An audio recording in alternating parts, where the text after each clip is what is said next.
করতে পারেন, রিজিকের দরজা খুলতে নিজের চোখে দেখবেন। সুবহানাল্লাহ বলেন। রিজিকের দরজা খুলতে নিজের চোখে দেখবেন।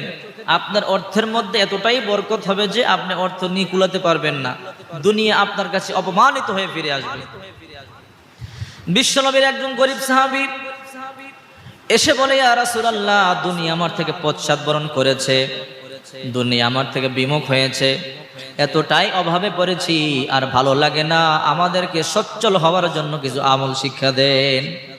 ওগো নবীজি, রিজিক কমে গেছে, রিজিক প্রশস্ত হওয়ার মতো আমল শিক্ষা দেন।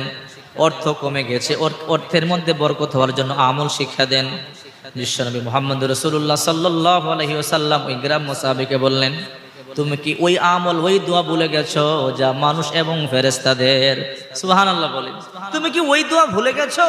আল খাসাইসুল কুবরার তৃতীয় খণ্ডে এসেছে। রাসূল বললেন, তুমি কি সেই